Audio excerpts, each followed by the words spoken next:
अब यो विषयमा त मैले के भनिराख्नु र होइन, किनकि जताततै भाइरल छ, सबैलाई थाहा छ होला होइन। बरु एकचोटि आफैले होइन त्यो दाइको ठाउँमा राखेर हेर्नुहोस् त, त्यो दाइलाई के बित्यो होला, त्यो दाइलाई चाहिँ कति पीडा भयो होला कि, जब कि आफूले त्यत्रो 4-5 वर्षसम्म लभ रिलेसनमा बसेर होइन, बिहे गरेर त्यति धेरै विश्वास गरेर अमेरिका पढ्न पठाएको बुढी पाकिस्तानीसँग चाहिँ रातको 12-1 बजीतिर होइन गुगल म्याप युज गरेर सुत्न जान्छ भन्ने थाहा पाइसके पछाडि, परपुरुषसँग लागिसकेको छ भन्ने थाहा पाइसके कति पीडा भयो होला कि त्यो दाइलाई। त्यतिसम्मको विश्वासघात गर्नु छ भने चाहिँ त्यो बिहे नै नगर्नुहोस् यार। त्यत्रोसम्मको विश्वासघात कसैले कसैलाई कहिले पनि नगर्नुहोस् यार। किनकि प्रेममा मिलेको विश्वासघातले जतिको पीडा मान्छेलाई अरू केहीले पनि दिँदैन कि, जिउँदो लास बनाइदिन्छ। अनि त्यो दिदीले चाहिँ होइन आफूले आफूलाई जस्टिफाई गर्नुको लागि चाहिँ होइन एउटा भिडियो बनाएर चाहिँ त्यहाँ चाहिँ के भनेको छ भने चाहिँ त्यो यो के अरे यो दाइले चाहिँ नेपालबाट 1 लाख समथिङ 1 लाख होइन $1000 भने चाहिँ यहाँको समथिङ 1.5 लाख जति पैसा चाहिँ त्यो दिदीलाई पठाएको रहेछ। अति नै आवश्यकता परेर होइन। अनि त्यो दिदीले के भनेको छ, मैले तेरो त्यो पैसा त अनि 1 दिन पछाडि नै फेरि रिटर्न गरिदिइसकेको थिएँ, त्यसको भोलिपल्ट नै त्यो 1 दिन अगाडि चाहिँ त्यो 1.5 लाख पैसा त्यति धेरै आवश्यकता परेको त्यो दिदीले चाहिँ त्यो 1 रातमा चाहिँ त्यो 1.5 लाख पैसा चाहिँ कहाँबाट ल्याएको त कि? आफै सोच्नुहोस् त। मान्छे कहाँसम्मको कतिसम्मको विश्वासघात गर्छन्, कतिसम्मको पापी मन हुन्छ भन्ने कुरो यहाँबाट पनि थाहा हुन्छ। म त अचम्मै लाग्छ, कति यहाँसम्म पनि सोच्न सक्छन् यार मान्छेले, यतिसम्म तल्लो लेभलसम्म पनि गिर्न सक्छन् यार मान्छेहरू। जब कि आफूलाई त्यति धेरै सपोर्ट गरेको मान्छेको चिन्तै लाग्दैन, त्यति धेरै के अरे प्रेम गरेको मान्छेको बारेमा केही सोच्दैन ठाउँमा पुगिसके पछाडि। त्यो दिदीलाई यस्तो लाग्यो र म अमेरिका पुगिसकेँ, अब त्यो पुरानो झुत्रो झाम्रे बुढो के भन्ने लाग्यो होला होइन। भोलि त्यो पाकिस्तानीले पनि युज गरेर छोडिदिइसके पछाडि त्यति बेला मान्छे अहिले चन्द्रमामै पुगे पनि, जहाँ पुग्यो भने आफ्नो समाज कल्चर अनि आफ्नो त्यो पहिलेको अतीतसँग चाहिँ कहिल्यै पनि टाढा हुन सक्दैन कि कोही पनि, चाहे त्यो जतिसुकै अरबपति होस् करोडपति होस् होइन, आफ्नो अतीतसँग मान्छे कहिले पनि टाढा भाग्न चाहिँ सक्दैन होइन। त्यो दाइलाई कस्तो भयो होला जब कि त्यो पाकिस्तानीले होइन त्यो इमेलमा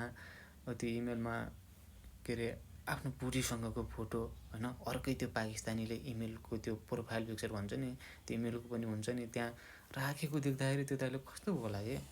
अब प्रमाण मागिरहेको छ अहिले त्यो केटीले, फेरि मलाई त अचम्म त्यो लागिरहेको अब यहाँ छोरा मान्छेले त्यो विश्वासमा आफ्नै छेउने र अर्कै केटासँग सुतेको बुढीको त प्रमाण बटुल्न सकेको हुँदैन। अनि बिचरा यो दाइ त अलिकति उ रहेछ र यत्रो प्रमाणहरू छ अनि टोटल्ली प्रमाण छ यो दाइसँग, अनि अरू सबै सुतेको त्यो चाहिँ कहाँबाट ल्याउँछ यो दाइले अनि बिचरा नि होइन। तर दिदीले आफ्नो जिन्दगी पनि बिगाऱ्यो, आफ्नो सागर सन्तानको 7 पुस्ताको बेइज्जत पनि गर्यो होइन। यो दाइको जिन्दगी पनि मर्नु न बाँच्नु बनाइदियो होइन। के भन्छ एक दिनको त्यो अलिकति उसले अहमताले होइन त्यत्रो इग्नोर गरेको छ कि, त्यतिचोटि कल गर्दा पनि यार इग्नोर गरेको छ। अनि अहिले चाहिँ अर्को कुरा भने के भने कति चुतियाहरूले चाहिँ होइन के भनिरहेको छन् होइन, त्यो दाइले त्यो बोलेको त्यो कुराहरूलाई, त्यो उसले त्यो दिदीले गाली गरेको कुराहरूलाई होइन अलिकति काटेर उ गरेर होइन, अनि त्यो केटीले सही देखाउन खोजिरहेको क्या कतिपय त्यो सामाजिक सञ्जालको चुतियाहरूले। अरे चुतियाहरू, तिमीहरूको बुढी अर्कैसँग सुत्यो अरे भन्ने थाहा पायो भने कि तिमीहरू चाहिँ पूजा गर्दै बस्छौ मादर सोधहरू, गाली त गरिहाल्छ नि बेचारा हेर। नि त्यत्रो जिन्दगी मर्नु न बाँच्नु बनाइदिएको छ अनि गाली गर्दैन। म त के हुन्छ भने त्यो दाइले के हुन्छ भने हेर्नु दाइ जानु होइन, रिपोर्ट हालिदिनु होइन एमबिसीमा। अहिले त अमेरिका कस्तो भने फेरि अब म पनि रुकुमको होइन, म पनि अब ट्रम नआइदिएको अहिले अमेरिका नै हुन्थ्यो होला होइन। अब रुकुमको मेरो आफ्नै पनि धेरै हुनुहुन्छ, मैले उनीहरूलाई चाहिँ कल गरेर सोधेको होइन यो त के हुन्छ भनेको, अहिले त उसले केस पनि गर्नु पर्दैन, नाम मात्र एमबिसीमा भनिदियो भने नि त्यो पाकिस्तानी त्यसको बुढी सबैलाई हतगरी लगाएर पठाउँछ नि।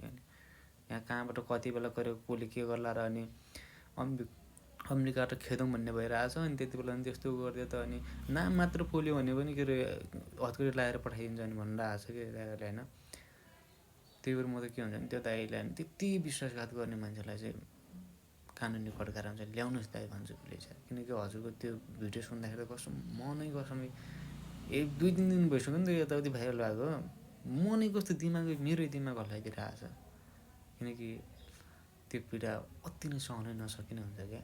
अब आफै सोच्नु न, त्यो बिहे गरिसकेको मान्छे, बिहे गरिसकेको छोरा मान्छे मर्छ कि भन्ने डरले अब बाबुआमाले नै होइन त्यो के भन्छ ढोकानेर नै राति 12 बजी सुसाइड गरेर मर्छ कि भन्ने डरले ढोकानेर नै अब के अरे त्यो कुरेर नै बस्नुपर्ने, त्यो डरले कुरेर बस्नुपर्ने सिचुएसनमा ल्याइदियो भने चाहिँ त्यतिले कतिसम्मको ठुलो पाप गरे होला आफै सोच्नु न।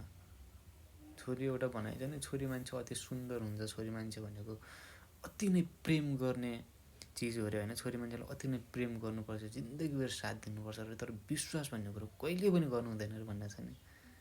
सेम त्यस्तै नै लाग्यो मलाई। हो, छोरी मान्छे सबै नराम्रो त हुँदैन नि। एउटा के अरे दिदी हुनुहुन्थ्यो नि, त्यो क्यान्सर भएको आफ्नो बुढालाई त्यति हो त्यहाँसम्मको पनि छ क्या। अब छोरी मान्छेहरू त छन त आफ्नो बुढो क्यान्सर भएर मर्छ भने थाहा पाउनु अन्तिम पलसम्म साथ दिएको छोरी मान्छेहरू पनि छन्। हो, उनीहरू देख्दाखेरि स्याल्युट गर्नु मन लाग्छ। यो पनेरू के अरे रेशमी पनेरू के अरे रेशमी पनेरू र के भन्छ त्यो अर्चना, बरु अर्चना पनेरू ठिक थियो अरे। पनेरूको त नाकै काट्थ्यो नि कसम साँच्ची।